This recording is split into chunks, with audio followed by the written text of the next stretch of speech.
um dia com Jesus. Amém. Mas vamos ficar de pé, irmãos, em 1 Coríntios capítulo 7, que nós vamos ler aqui.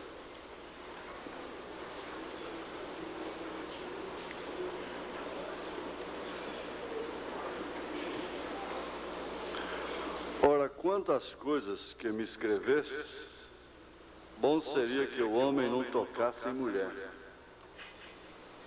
Mas por causa da prostituição, cada um tenha a sua própria mulher, e cada uma tem o seu próprio marido.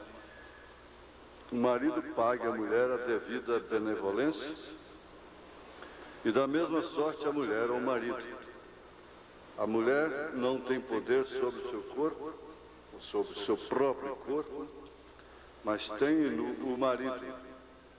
E também da mesma maneira o marido não tem poder sobre o seu próprio corpo, mas tem a mulher. Não vos defraudeis um ao outro, senão por consentimento mútuo, por algum tempo, mas para vos aplicardes à oração, e depois ajuntai-vos outra vez, para que Satanás vos não tente pela vossa incontinência. Senhor Deus, essa Bíblia está ocupada com tudo que está relacionado à vida eterna e também a esta vida, à dimensão humana, ao casamento, à criação dos filhos, à ordem, conduta e doutrina das pessoas, do indivíduo, da igreja. Por isso, todos ficam inexcusáveis diante do Senhor. O Senhor não é um Deus de mitologia. O Senhor não é um Deus de enigmas indecifráveis, os quais, não sendo interpretados, causam morte. O Senhor não manda juízo algum sem antes avisar.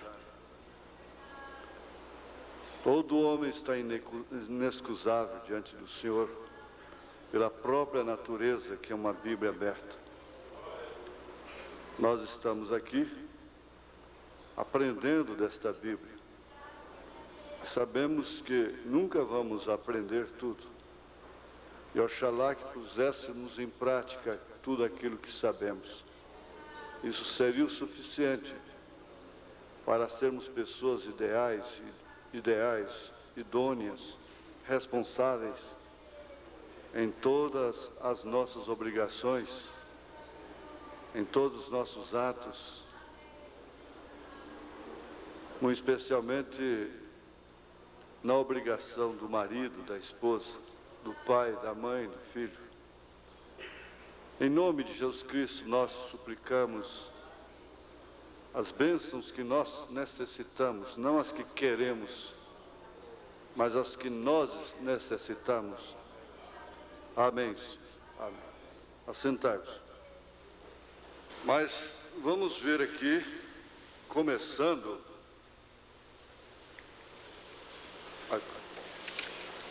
a continuação do nosso estudo sobre casamento, que está plenamente relacionado com o nosso rapto. Se você encarar bem a coisa, conforme Paulo quis mostrar, você não vai perder o paralelo do homem com a mulher, Cristo com a igreja. Foi isso que Paulo disse na carta aos Efésios, capítulo 5, né? Depois de falar sobre a mulher e o homem, marido e mulher, ele termina o texto dizendo: grande esse mistério, digo, porém, a respeito de Cristo e da igreja. Assim também vós, cada um em particular, ame a sua própria mulher, como a si mesmo, e a mulher reverencie o marido. Às vezes a gente é tomado de uma vontade até sobrenatural de pôr as coisas em ordem, mas existem muitas coisas e pessoas que não permitem a gente pôr a vida em ordem. Às vezes um pai suspira para pôr a sua casa em ordem. Suspira, chora, se angustia, vai orar, separa, vê tudo que está errado, tudo que está certo. Mas quando chega em casa, compra uma guerra. E aí você vai desanimando até, às vezes enfraquece. Fala, como? O único meio que eu vejo de consertar a minha vida é aparando isso, mas a minha mulher não deixa. Os meus filhos não permitem. Mas meu marido não deixa, meus filhos não deixam. Como é que eu vou fazer? O profeta, uma vez, ele se sentiu tão encantuado que ele disse, olha, eu paro de pregar, eu saio do ministério e vocês ficam responsáveis pelas almas. Vocês vão ficar responsáveis. Naturalmente, aquilo veio causar algum temor, teria causado? Eu pergunto, não causou. Não causou conserto, nem medo em ninguém, nem temor, porque eles continuaram até hoje com a mesma coisa. E às vezes você pensa, bom, eu fazendo isso, eu fazendo aquilo, eu conserto a minha vida, a minha casa. Deus vai te julgar pelo desejo do seu coração. Mesmo que você não tenha conseguido aquele desejo, executar aquilo. O profeta disse que ele vai te julgar por aquele desejo ardente que você tenha de fazer aquilo, mas contudo não pôde fazer. Mas você sofreu por aquilo, se angustiou por aquilo. E ninguém melhor do que Deus conhece realmente aquilo que nós anelamos, desejamos ardentemente, como Pedro disse, Paulo também disse, desejando ardentemente aquele leite puro. Nós estamos aprendendo a cada dia que a pessoa não pode ter uma boa saúde se não tiver uma boa alimentação. Agora, boa alimentação não é mesa farta, você sabe disso. Não é muito arroz branco, muito macarrão branco e carne e coisas. Isso não quer dizer alimentação boa. Aliás, ali está uma alimentação péssima. Tem gente morrendo mais de comer do que morrendo de fome. O problema da fome, ele é localizado.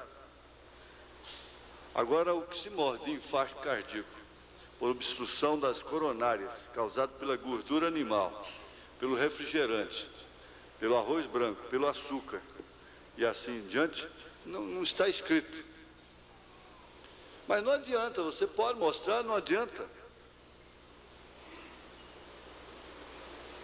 Como as pessoas desprezam a mensagem da hora, desprezam e até ironizam aqueles que primam por uma alimentação original, integral.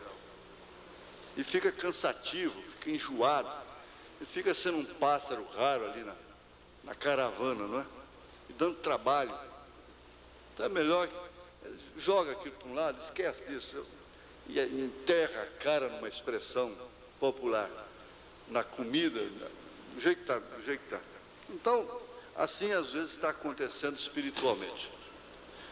Não há sentimento de responsabilidade. Na verdade, nós estamos inundados, encharcados de sentimentos pessoais,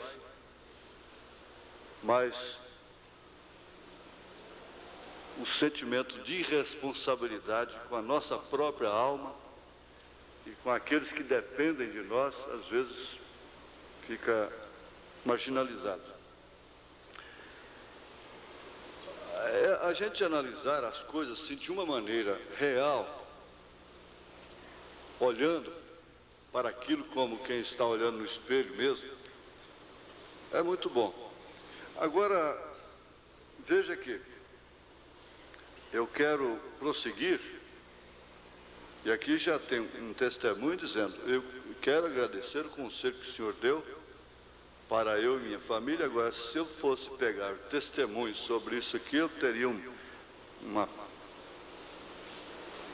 caixa muito grande aqui de testemunhos, né? A minha esposa, eu e minha esposa no escritório outro dia, porque até aquele dia nós nos dizíamos que casados, estávamos casados, mas na verdade para mim nós não estávamos casados. Foi daquele dia, a partir daquele dia para cá, que nós nos tornamos casal feliz. Então eles entenderam que se casaram daquele dia para cá. Agora, isso é uma revelação, não resta dúvida. Por outro lado, compensa que eu ia dizendo, o irmão Brana pregou a mensagem final e pensou que a igreja toda ia entrar em desespero. E por várias vezes ele se desesperou, dizendo, mas é isso que eu tenho ensinado para o povo todo esse tempo? Não. Mas quando ele ouvia determinados testemunhos, eu posso ter a experiência, o gozo que ele sentia quando ele ouvia uma coisa como essa, não é? Resultado, quero dizer que o senhor não tem sido só pastor, mas pai. A pessoa diz assim, na casa do meu pai não tive estes conselhos que eu tenho com o senhor. Obrigado por tudo, obrigado mesmo. É de coração, de coração. E a pessoa assinou o seu nome. Deus te abençoe também. Agora, essa aqui é um pouco humorística, né? Parece ser uma criança, não sei se a mãe ou alguma moça incentivou uma criança a escrever. Uma menina deve ser. Pastor, gostaria de saber se não tem problema a mulher não casar. Porque para o homem é mais aconselhável que se case. E a mulher?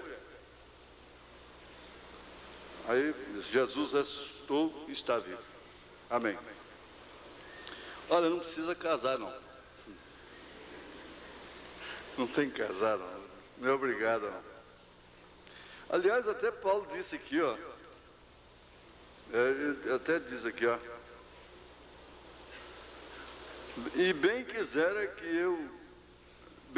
eu que estivesse sem cuidado. O solteiro cuida nas coisas do Senhor, em como há de agradar ao Senhor. Mas o que é casado cuida nas coisas do mundo, como há de agradar a mulher. A diferença entre a mulher casada e a virgem. A solteira cuida das coisas do Senhor, para ser santa, tanto no corpo como no espírito, se é verdade, né? Ele estava falando à igreja. Porém, a casada cuida das coisas do mundo, as coisas do mundo, ele quer dizer, as coisas naturais, né? Em como há de agradar ao marido. E ele disse, e digo isto para proveito vosso, não para vos enlaçar, mas para o que é decente e conveniente, para vos unirdes ao Senhor sem distração alguma. Isso quer dizer, é aquela moça que não se casa, mas se dedica a Cristo, a Deus. Ela vive orando e lendo, e não está queixando, porque às vezes até o semblante da pessoa é uma queixa, não é? Porque é uma lamentação, porque não se casou. Ela não está se dando por vítima. Ela está cumprindo uma dedicação da sua vida a Deus. Mas se alguém julga que trata dignamente a sua virgem, se estiver passada a flor da idade, se não for necessário, que faça o tal que quiser. Não pequem. Não pequem. Casem-se. Quer casar, então pode casar, mesmo tendo passado a flor da idade. Todavia, o que está firme em seu coração, não tendo necessidade, mas com poder sobre a sua própria vontade, se resolveu no seu coração guardar sua virgem, isto é, sua virgindade, né? Faz bem, de sorte que o que a dá em casamento faz bem, mas o que não a dá em casamento faz melhor. Faz melhor. Então, é uma boa resposta de Paulo para você. Ainda dentro daquele assunto de sintomas tanto da parte dele como da parte dela, para um casamento feliz ou não, dentro da palavra. Sintomas legais, bem entendido, entenda, sintomas legais, objetivos, quer dizer, externos, coisa que a pessoa pode até manufaturar, você vê, é aquilo que você vê, você não vê o coração. Então são, por exemplo, ele deve ser dizimista. O termo é, se você quer ser infeliz na sua própria consciência, case-se com uma pessoa que não é dizimista, não respeita e nem honra o dia da ressurreição, que é o primeiro dia da semana, não frequenta as escolas dominicais, não respeita os pais, se associa, olha, presta atenção, isso é linguagem de Paulo, hein? Se associa e come com maldizentes, com pessoas, crentes de fronteiras, que vivem só condenando diáconos, condenando a igreja, preocupados com o dinheiro da igreja, pastor e com irmãos e coisas assim. Se associa e come com maldizentes. Você vê uma moça que dormindo na casa dessas pessoas, ela não vai dar uma boa mulher, não. Pode sair fora dela, comendo com essas pessoas. São crentes de fronteiras. Você nota facilmente que essa pessoa tem facilidade para brincar, é extrovertida para tudo, mas quando pede para orar, é um nervo terrível. Essa pessoa não tem familiaridade com Deus através da oração. Para fazer tudo, é extrovertida, é disposta, brinca e insinua brincadeiras e coisa. De repente, não come sem orar, sem dar graça. Isso é o externo, bem entendido. Você pode casar com um lobo que faz tudo isso, mas é o externo. A pessoa que não é aciada, não tem determinados cuidados com sua boca, nas palavras e no asseio bucal, com sua roupa, não é questão de ser pobre, não, é aciada. E que não demonstre potencial para esses 6 pontos que nós estamos estudando, para um casamento normal. Olha, veja aqui, ó. Atração poderosa entre os sexos, porque é biologia. O casamento não pode ser espiritualizado. Isso é heresia, diz o irmão Branham. Então você espiritualizar casamento é uma heresia. Aí eu vou me casar, mas assim, minha vida tem que ser intocada pelo marido, pela mulher. Olha, o casamento, Paulo disse aqui, que ele vem satisfazer uma condição biológica, que é por causa da prostituição. Então o cristão não precisa, não tem porquê, o homem não tem porquê se prostituir, a mulher se prostituir, não é? Não tem porquê, porque ele tem uma esposa, ela tem um marido, então não há necessidade, não há incontinência para aquilo, porque nós lemos aqui, ó, não defraudeis um ao outro, senão por consentimento mútuo, por algum tempo, para vos aplicardes a oração e depois ajuntares outra vez, para que Satanás vos não tente pela vossa incontinência. Você nota que não tem nenhum fanatismo aqui, nenhum excesso. Então, o pastor Adalto, ele gostou demais. Hoje está rodando aquela fita de domingo lá, em Minaçu, o Gurupi, parece. Eu ontem estive com ele em Minaçu. Então, ele enfatizou muito aquilo sobre espiritualizar o casamento, que muitos fazem, caem em extremos. Então não pode tocar um no outro. E isso é errado, porque o casamento já veio por uma ordem biológica desde o Éden. Osso dos meus ossos, carne da minha carne. Não é bom que o homem esteja só, etc, etc. Agora, o amor. Aí nós pegamos, foi a estatura do varão perfeito, parágrafo 15, não foi? E vocês estão bem familiarizados, é um termo que eu estou usando demais, mas não dá para desgastar, cansar. Familiarizados quer dizer conscientizados, conhecendo bem aquilo, que não se deve casar sem esse amor, porque isso aí atinge a parte psicológica da pessoa. Então não é uma atração, não é por conveniência, não é por vontade dos pais, não é de terceiros, não é? É por amor acompanhado dessa atração. Veja que isso aqui não são 6 itens, mas é um item composto de vamos dizer, 6 requisitos, não é? Imprescindíveis para um casamento normal, bem entendido. Nós estamos estudando o casamento normal e o casamento neurótico, que pode ser duradouro também. Então, veja lá, que Davi fez um casamento neurótico com a filha de Saul. Ele não teve como ir ao fim. Você não tem que ser entregue a esse tipo de coisa. Por quê? Porque o amor sana. O amor, ele cuida da parte psicológica do casamento. A mulher tem que ter condição psicológica para enfrentar o dia a dia no lar. O homem também. E, por fim, os próprios filhos. Que o casamento neurótico atinge os filhos. Porque eles crescem vendo e sofrendo aquela influência negativa, não é? Então, por isso, quase todos eles se tornam iguais, a menos que venham para a igreja e Deus faz isso que fez aqui.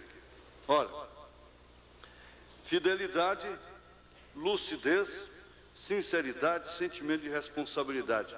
Agora, é muito fácil, gente, vocês entenderem, as moças, os rapazes entenderem que às vezes a pessoa não tem um potencial. O potencial é ter uma semente. Você carrega um pé de jatobá, uma mangueira enorme, no bolso. Você tem aquela mangueira potencialmente na mão, quando você está com a semente daquilo na mão. É o potencial, aquilo é o potencial. Jesus tinha lá o potencial na mão daquele rapazinho, 5 pães ou 5 peixes e 2 pães, ou 2 pães, eu sempre fico na... 5 peixes e 2 pães, não é? Hã? 5 pães e 2 peixes. 2 peixes, né? Então aquilo era o potencial para fazer a multiplicação, entenderam? Quer dizer, a moça, o rapaz tem que ter o potencial dessas coisas. Quer dizer, a atração biológica, né? O amor, a fidelidade, a lucidez, a sinceridade, o sentimento de responsabilidade. Porque depois você fica cobrando uma pessoa aquilo que ela não tem. Você tem que exigir antes. Está bem isso? Ela não tem como. Se torna uma ignorância exigir de uma pessoa determinada lucidez. Como é que você vai exigir determinada lucidez daquela mulher? Quando quis casar com ela, você não fez questão de nada, passou por cima de tudo. Quando você quis casar com aquele rapazinho, você não importou com nada, passou por cima de tudo, não esmerou nada. E agora? Agora vai cobrar? Antes de você se comprometer, você não exige nada. Depois que se compromete, aí vai exigir.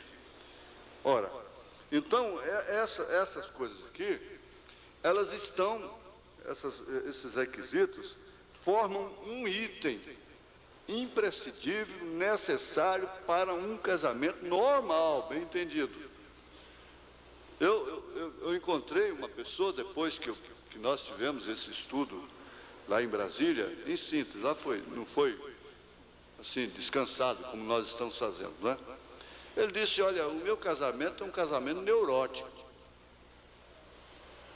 Ele pôde ver a coisa de perto, encarou. E ao ver, então ele pode ajudar-se a si mesmo, pode ser ajudado, não é? Agora nós vamos dando sequência, analisando aqui esses requisitos, da maneira técnica, como está aqui, atração entre os sexos. O amor do casal, ele é constituído inicialmente, preste bem atenção, inicialmente, da interação que se estabelece em nível físico, preste bem atenção, em nível físico, determinado pela atração mútua. Ora, isso é uma verdade, você passou por tantas moças, às vezes até mais bonitas, rapazes, até mais elegantes, coisa e tal, assim, mas houve uma atração. Eu não posso entrar muito na parte íntima disso aqui, mesmo tecnicamente falando, mas Deus é tão grande, Ele estabeleceu tantas leis que nós desconhecemos, mas não é porque as ignoramos que elas deixam de existir, como esse caso da parte biológica e psicológica. Elas existem, e daí? A ignorância disso vai nos livrar das consequências que os choques com essas leis trazem sobre as pessoas? Não livra. Agora, muitas, não as conhecendo, mas usufruem de estarem enquadrados com essas leis, mesmo não conhecendo-as. Usufruem inconscientemente também. É a mesma coisa se você fosse levado aí numa altura qualquer e você nem soubesse, pelo menos, o que é um paraquedas. E está amarrado uma coisa no sei lá e você sabe que vai morrer. Mas de repente o paraquedas abre e você vai descendo lentamente e de repente você está lá no chão, sem morrer, sem se quebrar todo. Você não sabia daquela lei, mas ela te protegeu, porque ela existe. Não é verdade? Então, essas coisas, elas existem. Ignorá-las não quer dizer que nós estamos perdidos por isso, mas nós sofremos consequências que às vezes são irreparáveis. Então, deve existir essa atração física, que você sabe que existe. Não adianta você querer espiritualizar. Às vezes tem uma moça que é um caráter excelente. Mas você não tem que casar com uma pessoa só porque ela é boa. Como é que faz? A única coisa que te atrai nela é o caráter. Não pode ser. Agora, o profeta disse assim, que pelo tipo de mulher que você escolhe, você mostra o seu caráter. E pelo tipo de homem que ela escolhe, ela também está mostrando o caráter dela.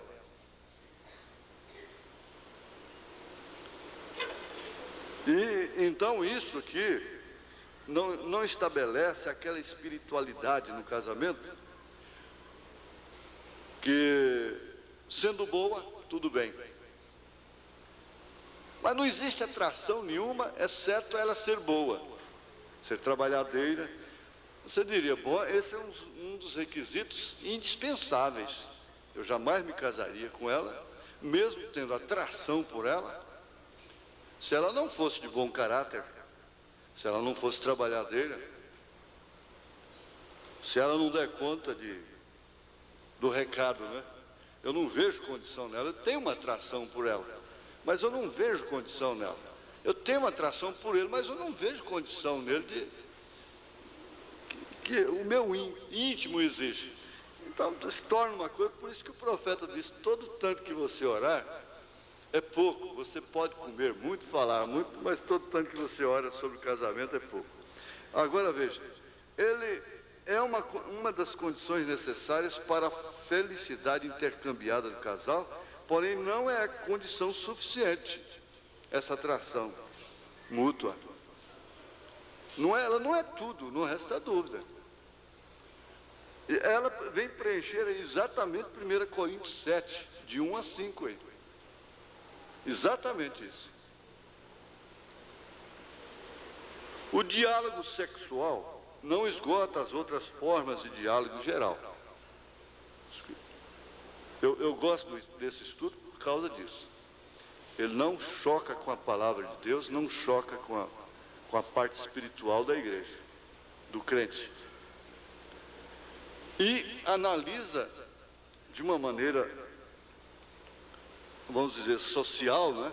A parte social da igreja, de uma maneira fundamental, correta. Ora, o diálogo não é só o sexual, é claro. Porque deu certo nisso, tudo bem, isso é a grande parcela para uma felicidade conjugal. Mas não é tudo. Com licença da expressão. Quer dizer, se há diálogo na cama, tem que haver diálogo na mesa. Há um diálogo na mesa, tem que haver o outro lá dentro. E lá no quintal tem que haver diálogo. Em todas as partes tem que haver diálogo. Agora, a falta do diálogo é que forma a contenda e vem o desgaste. O desgaste. Até abrangendo até a parte moral. Porque todo problema que seu marido enfrenta, você tem a arma do diálogo com ele. Todo problema que sua mulher enfrenta, você tem a arma do diálogo com ela.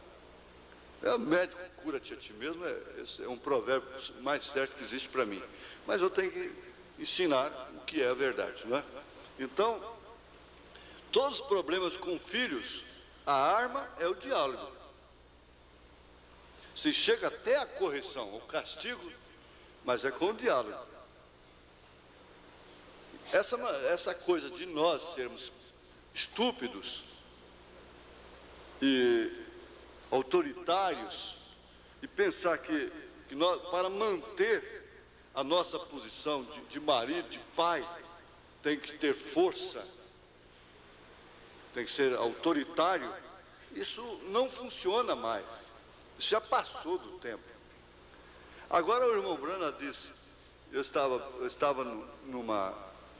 numa grota sozinho, onde corre uma água, uma aguinha fazendo um barulho assim, gostoso, entre as pedras, e eu ali sozinho, disse, agora se aparecesse uma onça aqui e fizesse assim com os dentes para mim, né? Aí disse, agora eu iria usar uma arma com ela, eu ia tentar, ela comia meu fígado, eu tinha que tentar, não é? Isso é aquele pensamento ali. Disse, eu iria tentar assim, lembrar que o irmão Brana disse, é assim como eu conquisto até as feras. E eu queria passar a mão na cabeça dela. Aí depois eu ia chamar a mão Veras para tirar o leite da onça. Mas quando ele vai, ele leva até vasilha para tirar o leite da onça. A hora que a onça turra lá. Mas é que ele pensou que tinha uma vaca lá que chamava onça. Foi isso. Mas é isso aí. Então a gente lembra do que o profeta disse. Ele disse que ele conquistava até as feras, é assim como eu conquisto as feras. É assim como? Com qual instrumento? Com qual arma? Amor. É assim que eu conquisto. Até as feras. Ele tem que conquistar uma fera, quer dizer, com todo o respeito, se ela estivesse aqui, eu creio que ela ia sorrir, né? A irmã Meda. Aquela hora ela foi uma fera terrível, no caso da Rebeca lá, né? ela ficou de um lado de lá e outro lado de cá. E ele teve que conquistar a mãe primeiro, para salvar a filha, a própria filha. Ele teve que conquistar a mãe. Agora, essa arma, as pessoas, nós não temos tendência para confiarmos nela. É o diálogo. Existe o diálogo em silêncio, em olhares. Você está em diálogo com ela há muito tempo, desde antes de casar, até pelos olhos. Há diálogos de sentimentos. Eles se derramam um para o outro. É isso aí que faz a coisa. Agora, parece, como Pedro disse, se é assim, então quem pode? Quem pode, né? Aí Jesus disse, bom, Pedro, aí o que é impossível para os homens é possível para Deus. Nós estamos estudando leis que Deus criou, não foi o diabo quem as criou. Tem que saber disso. Agora, essa falta de diálogo está comprovada. Provoca úlcera, gastrite, envelhecimento precoce, mochiba no rosto antes do tempo, enruga. Provoca neutraliza o diálogo sexual. Por fim, vai matando a atração um pelo outro, vai acabando a atração. Ele não tem mais atração por ela. Gosta dela às vezes como pessoa, mas não tem a atração. Eu não posso entrar aqui, eu tenho até o vídeo de um cientista mostrando isso aí. E tudo está mais na mulher. Não é por causa da beleza dela, não. Não pense você que porque você está mais de idade, já é uma senhora, que você não tem isso. Tem sim. Inclusive você tem a atração da experiência, que é a coisa que mais estabiliza um homem. Ela forma uma atração tremenda.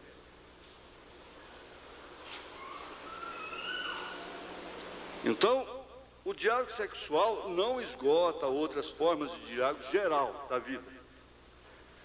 Sentimental, veja, intelectual e espiritual. Quer dizer, então, se não pode espiritualizar o casamento, mas também não pode deixá-lo de uma maneira inteiramente carnal, natural.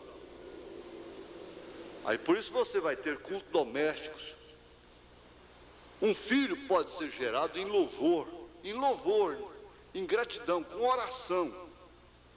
Se você acha que você está pecando naquela hora, você tem que virar as costas para Deus naquela hora, então é pecado.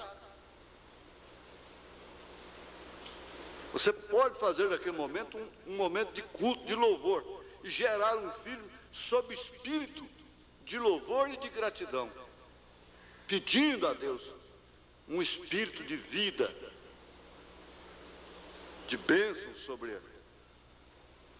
Uma gestação feita sob diálogo sentimental, intelectual, espiritual, traz filhos sadios em todos os aspectos.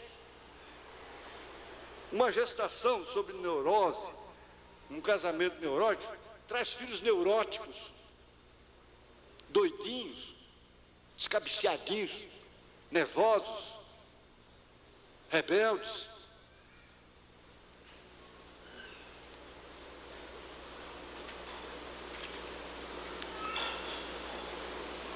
Gente, isso pode existir. Agora eu sei o que acontece com o irmão e com a irmã.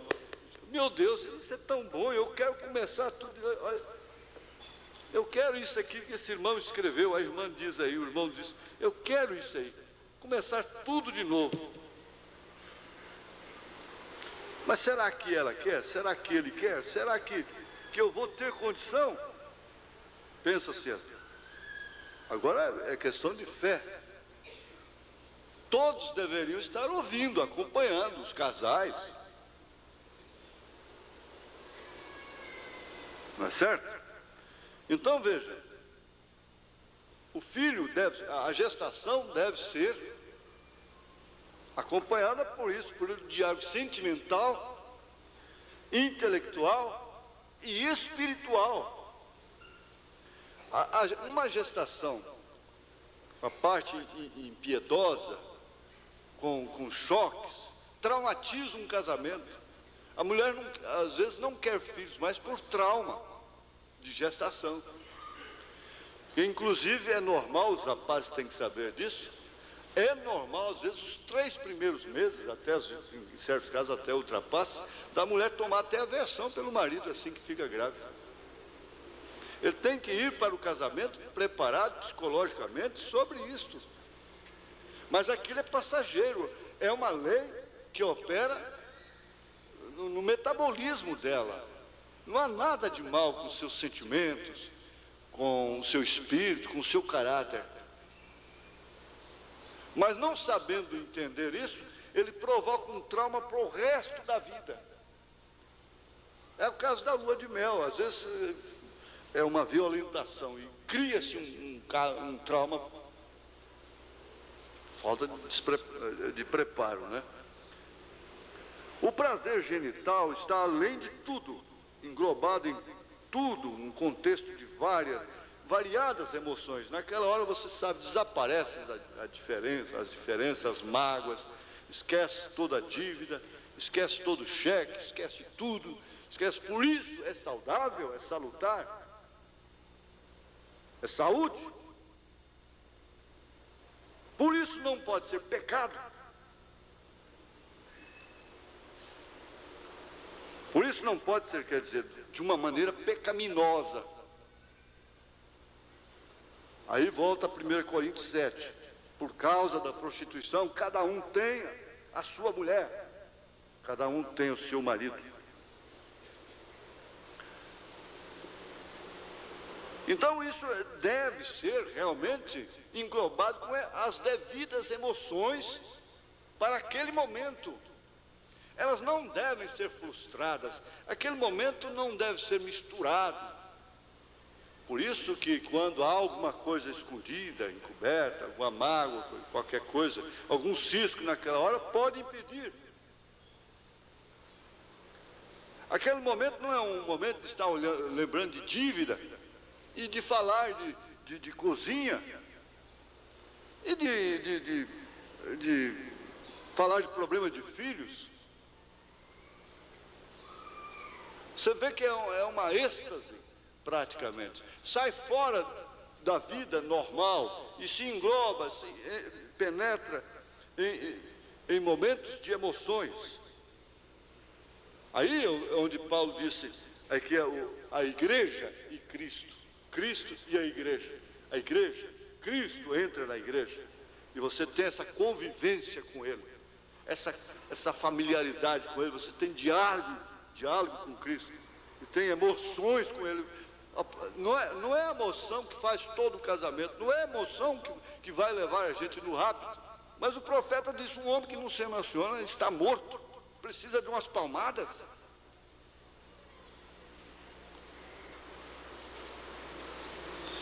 O que dá todo valor à atração física no casamento é o amor. O amor, ele encampa, é um conjunto de afeições, em todos os aspectos. Por isso que nós vimos ontem, às vezes, aquilo que as pessoas acham feio nela é justamente o que te atraiu.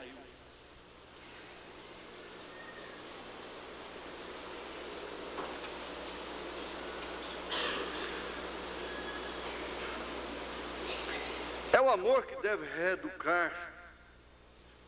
O amor reeduca, começa uma nova vida. A ignorância dos pais, a vã maneira que os pais nos deu de viver, é resgatada, ela é reeducada. O irmão nos está dizendo: eu não tive um pai para falar isso, eu não tive uma mãe. A outra diz: minha mãe nunca sentou-se comigo. É aquela vergonha, não sei se pode chamar bem vergonha, entre mãe e filhas. E a vizinha, a mocinha corrompida, é que vai orientar a mocinha, não é a mãe. É a professora corrompida, é a televisão do diabo, de Satanás, que está orientando de uma maneira venenosa. A igreja não pode se culpar com isso. Não pode? Por quê? O que é igreja afinal? Igreja é gente, igreja é família, igreja é pessoa, igreja é suor, é mau odor, igreja é pus, é infecção, é tudo que uma mulher tem. Igreja é metabolismo, é psicologia, ó, está aqui na cabeça. A igreja é isso. Não sabeis vós que sois templo do Espírito Santo, que sois casa de Deus? Igreja não é a catedral que se constrói. Então o amor reeduca, valoriza e sublima, sem medo. Ele faz tudo isso enriquecendo essa, quer dizer, ele faz da sexualidade uma coisa sublime, limpa, emocionante, refrigerante. Esse é o que ele faz. Agora vem, depois dessa atração, nós vemos aqui, se trata mais propriamente do amor. O amor conjugal é formado de uma série de harmonias que ao longo da vida se revigoram umas com as outras. São elas: ternura, a curiosidade. Veja, mas por que a curiosidade? Aquela curiosidade capciosa, a curiosidade especuladora, ela é maligna, não resta dúvida. Mas ele vai às profundezas, ele quer ir às profundezas, ele tem curiosidade para ir às profundezas da felicidade. A pessoa que não é curiosa nesse sentido, ela se torna fria, indiferente. Ela não estuda os sentimentos da outra com a qual ela convive. Ela não tem curiosidade que vai até descobrir realmente o que faz a pessoa feliz. E há uma certa característica no homem perfeito, o homem completo, que ele só é feliz se ele fizer a mulher dele ser feliz, se ele ver que a mulher dele está feliz, então ele é curioso a seu respeito. E ela é um campo tão grande, tão profundo, que ele passa a vida toda sofrendo as emoções dessa curiosidade. E cada dia ele descobre nela mais valores.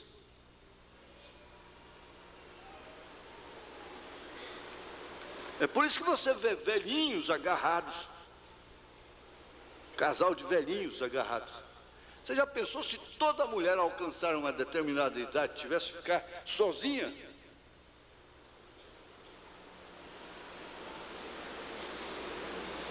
Agora, isso é de ambas as partes.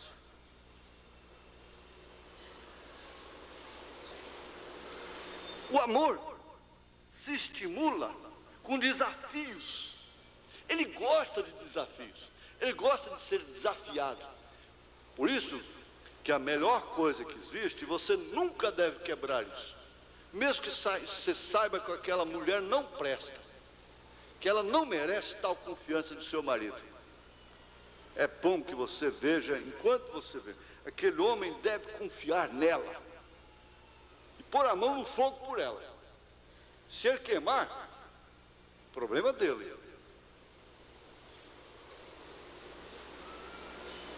Tem que ser, o amor ele se sente estimulado ao enfrentar desafios. A vida sem desafio, ela fica monótona. Ela é paralisada.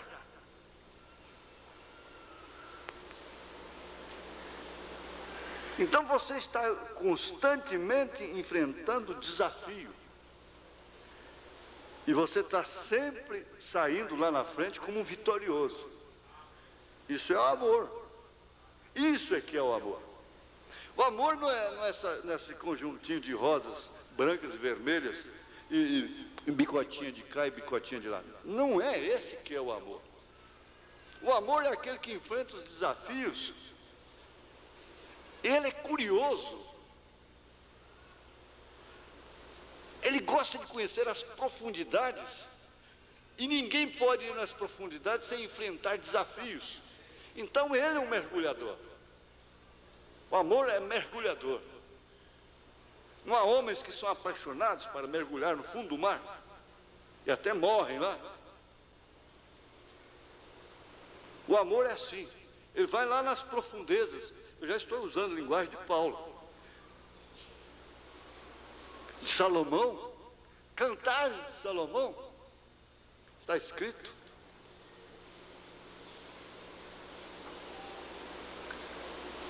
O amor faz da vida um romance. Cada pessoa tem um romance na sua vida. E ela é seu romance. Ele é o seu romance. É a principal pessoa, é o artista principal do seu filme. Então há aventuras que até arriscam, né? Então veja, ternura, curiosidade, desafios que a todo momento devem ser renovados. Aí que está a coisa agora. Se você se assenta em casa, a mulher sabe que edifica a casa, ela renova isso todos os dias. Não tem que preocupar com exageros de apresentação. A mulher deve ser bem apresentada. O homem trabalha e vive para a mulher. O homem bom, o homem completo, eu já disse, ele quer ver sua mulher feliz. Isso está mal interpretado. Ele não é um egoísta, não é aquele que, uma vez satisfeito, vira para o canto da parede e acabou. A mulher é uma máquina. Isso é um tolo, é um egoísta. E assim em todos os aspectos. Veja,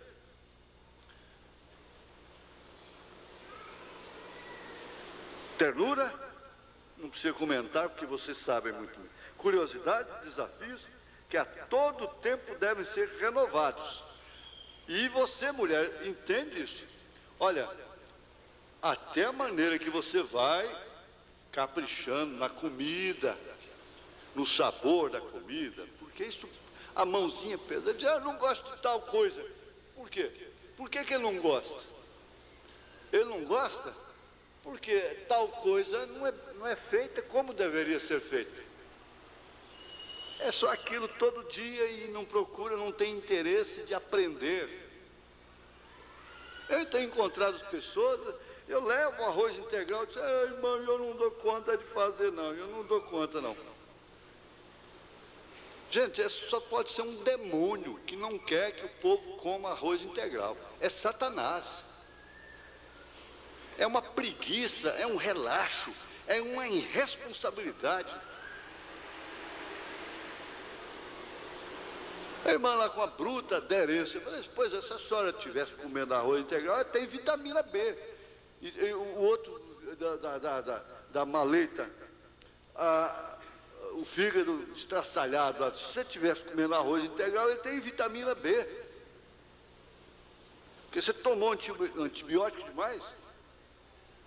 Mas não pode, porque eu não gosto, porque é difícil, porque preguiçosos. Me perdoe, desculpa. Mas aqui está. Às vezes eu saio da linha, né? Sai da linha. O trem não passar em cima, às vezes, né? Assim, que passa em cima de mim e me esbagaça. Veja aqui, ó. Nós vamos chegando aqui para uma parte muito profunda. Isso deve ser renovado. Mas você sabe que é, o homem sabe que é. Como há coisinhas que fazem a conquista diária dele, há coisinhas também que é a conquista. Não é certo? Detalhezinhos que renovam a cada dia. Mas isso fala perfeitamente da vida da igreja de Cristo. Cristo é a igreja.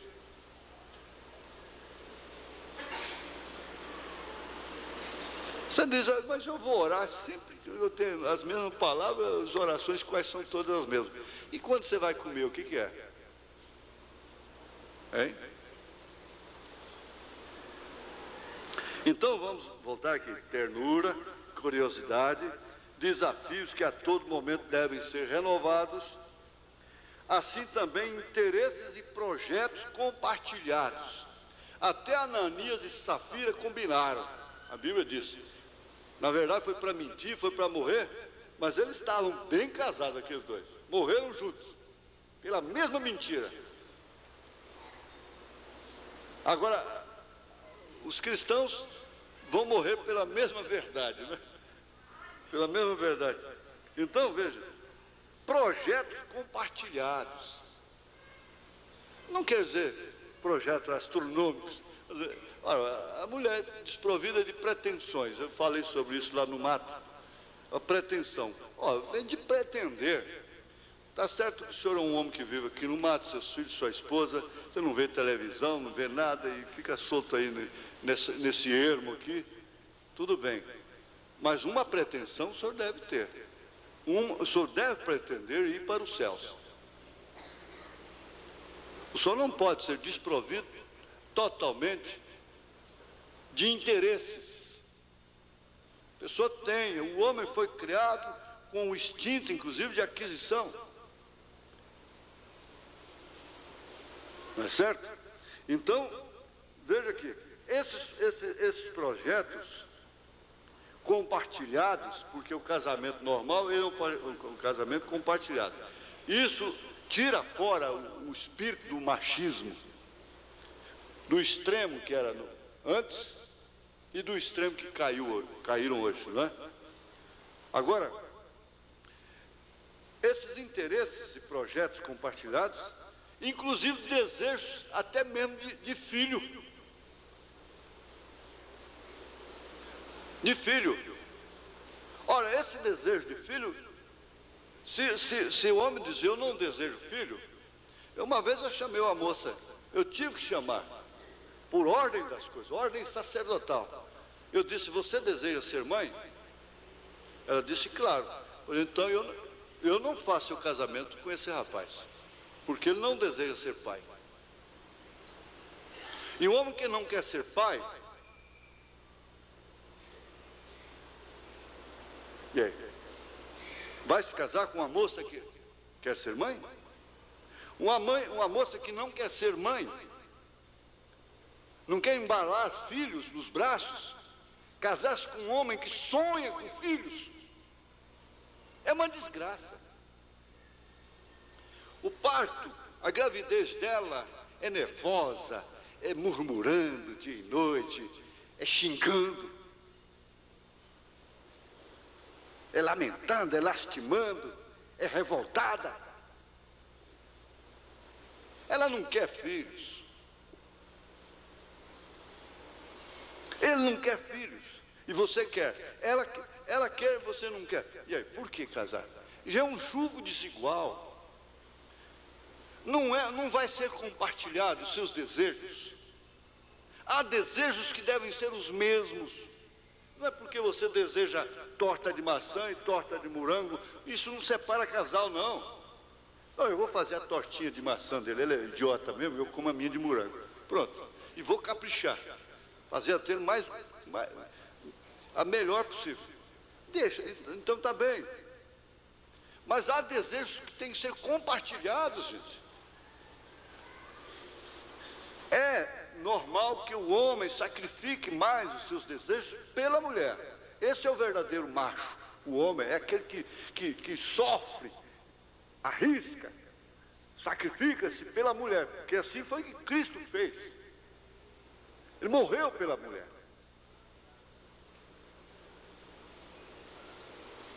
Agora, esse desejo deve ser mútuo do filho. Eu tenho encontrado que isso tem sido uma desavença tremenda. E olha, com a alimentação que nós estamos tendo, híbrida, fazendo homossexuais de ambos os lados, tanto do lado feminino como masculino. Mas não adianta mostrar, porque vai continuar do mesmo jeito.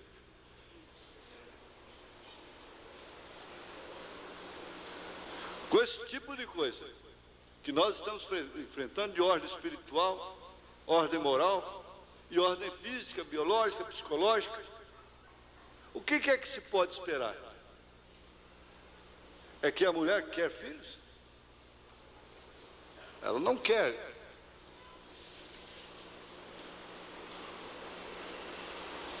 E ela já está pensando agora, por último, já estão... Está sendo uma opção a tal da cesariana. Uma opção para evitar, não sei, determinados cumprimentos da sentença de Deus lá no Éden. Que tem muito a ver até com o caráter da criança depois. O nascimento natural. Agora, por que hoje tantos casos já tem que ser intervenção cirúrgica? Há muitos casos que são obrigados. Damos graças a Deus pela medicina fazer isso. Mas tudo é uma consequência. Mas o que eu quero chegar, finalizar aqui esse assunto, esse tema aqui, ó, é que não desejando e recebendo aquilo como um risco, eu não posso entrar mesmo. Mas vocês entendem, vocês casados entendem, vocês sabem que o relacionamento entre marido e mulher com preocupação para não ficar grávida, você já entendeu, né? Aquilo joga coisa por terra.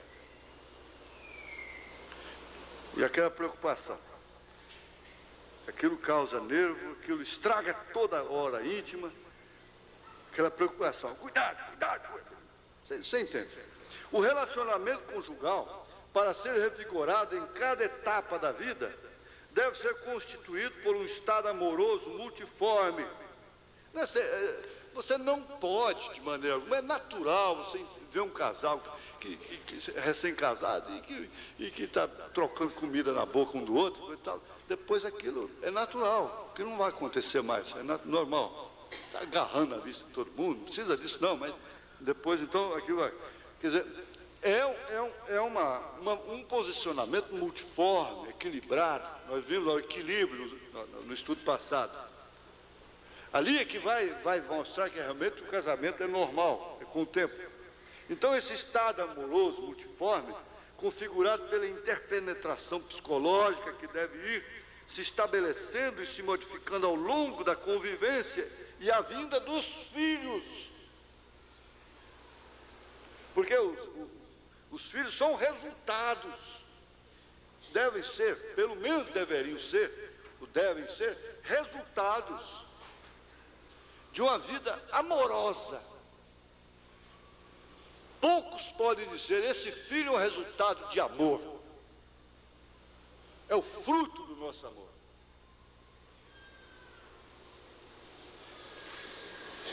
Como a coruja disse para o gavião, você não come meus filhotes, porque ele é fruto do meu amor. Não come não, você promete? Ele prometeu. Ele ficou assim, quebrantado.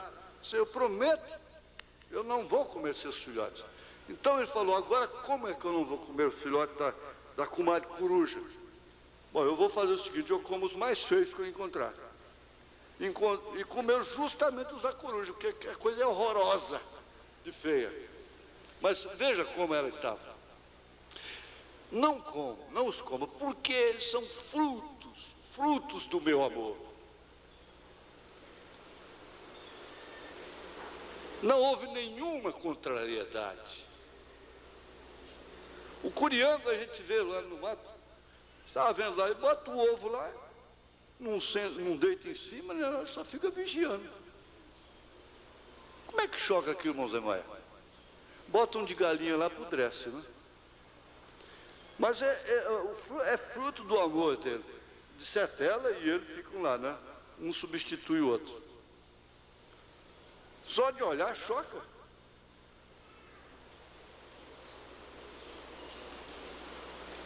Então, na vida conjugal atual, é necessário abrir espaço para o amor, para que se organize verdadeiramente. Então o casal será um casal conjugal, um casamento compartilhado, normal, equilibrado, sem excessos, sem variedades.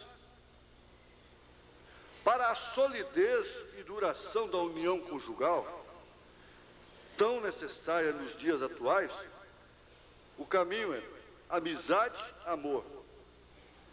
É mais seguro. Esse, ninguém pode, porque amizade, você sabe, amizade é uma das melhores coisas que existem quando essa amizade é realmente bem aplicada, é mútua, é recíproca, é no espírito cristão. Agora, não se dá um casal normal se não são amigos. Um amigo quer o outro para todos os momentos. E nós já aprendemos lá atrás que ela fica fazendo parte da sua subjetividade. E como foi lembrado Pedro dizendo que o homem coberto no coração, mesmo estando ausente, ela está presente. Mesmo estando ausente, ele está presente, porque ele está nela, ela está nele. Digo, porém, a respeito do mistério de Cristo e a igreja. Ele está nela, é o mistério tríplice: Deus em Cristo, Cristo na igreja e a igreja no reino restaurado. Essa vida conjugal aqui é um natural que fala do espiritual.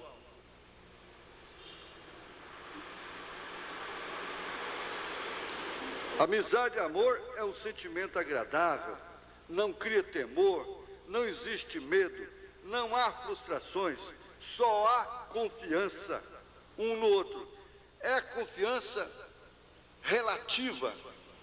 Você não pode confiar que chegou em casa, você saiu de casa, deixou faltando o óleo, o açúcar, o arroz, o açúcar não, açúcar rapadura, o açúcar, né? A Coca-Cola também não.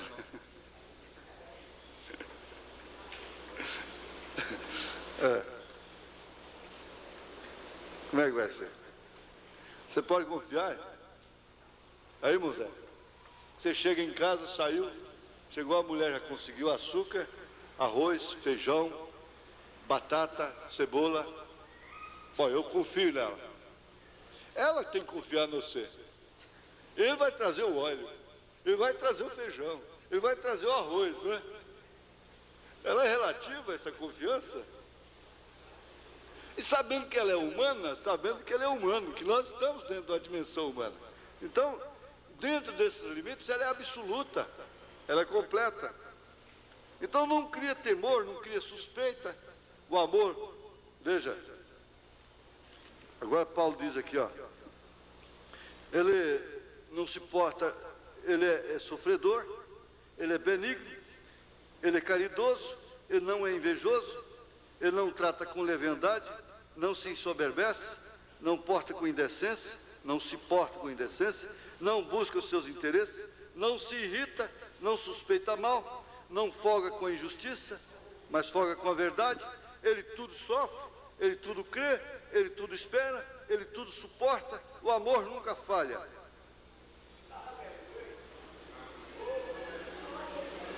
Então, a conclusão que você às vezes chega lá na metade do seu casamento é que nunca houve amor. Na verdade, com essa característica, esse ouro desse quilate, né?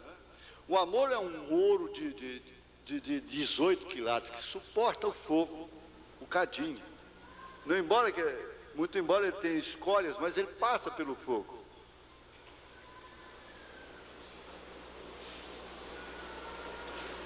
Então a interpenetração psicológica cria gostos comuns que por fim, coisa que você não gostava, você passa a gostar. Lugares que você não gostava, está à margem de um rio, de um córrego, no mato, você nunca pensou, mas que estupidez, como é que pode ser?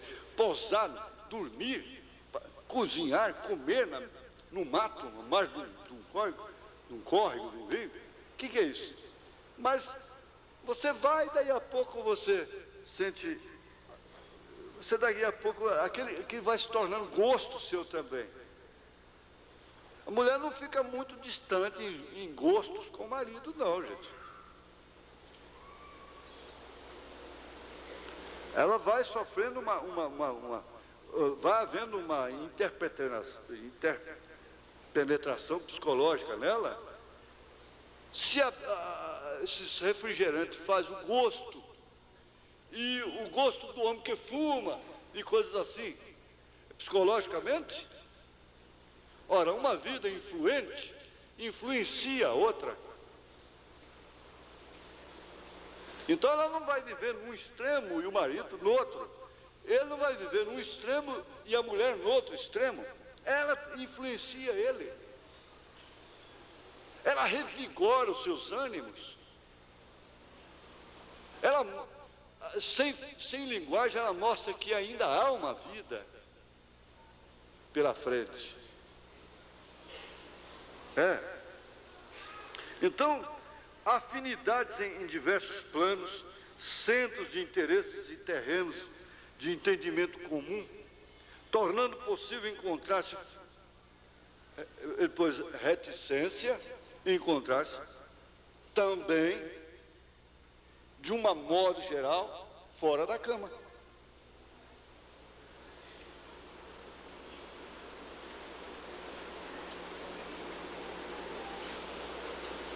Um dos maiores prazeres que existe, por que não dizer o maior prazer, como Davi disse, é estar na casa de Deus.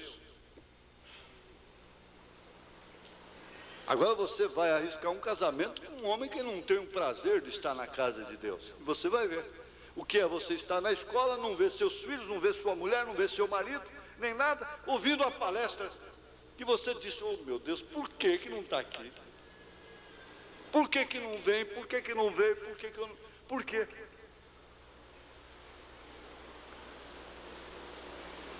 Esse amor de Cristo interpenetra esse gosto comum de Deus, do Espírito Santo, na sua igreja. E é isso que acontece em casa. Isso não é mais a violência, mas elas começam a variar, divergir, começam a dividir os seus gostos com o mundo.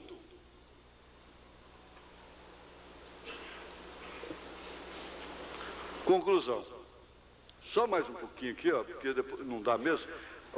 Aí, domingo que vem, se Deus permitir, nós vamos estudar fidelidade. Conclusão. A interpenetração física e a interpenetração psicológica são necessárias como base da união duradoura. Você precisa conservar isso. Botar água no pé dessa árvore, senão ela morre. A árvore tem que ser regada, tem que ser molhada. Por isso que Rebeca teve um casamento bom, porque ela começou pela água. Ela casou com o amor que era Isaac, filho da fé, que era Abraão. E a primeira coisa que ela fez em direção do seu casamento foi dar água para os camelos, para o mensageiro de Abraão. Aí que o irmão Branham disse, você precisa regar o Espírito Santo na sua vida. E não deixar que seus sentimentos venham se divergir com o Espírito Santo.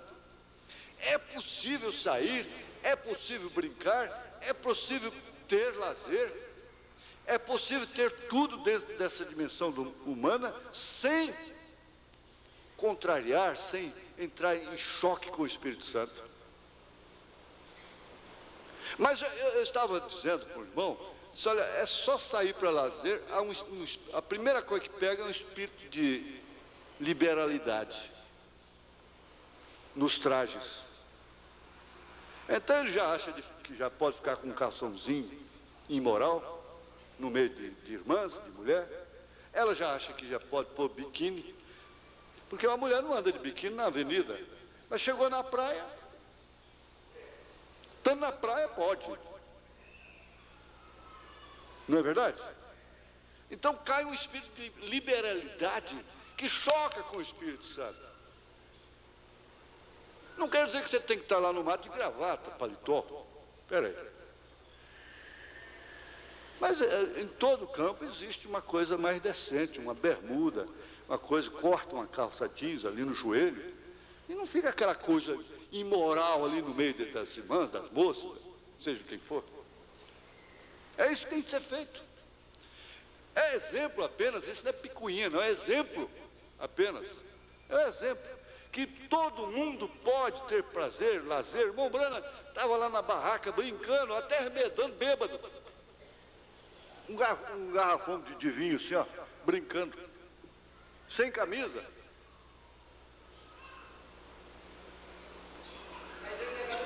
Sem chocar com o Espírito Santo. É, né? Amém. Tudo bem. Então, ninguém se basta a si mesmo, ninguém. Você está pensando que você se basta a si mesmo? É a dois.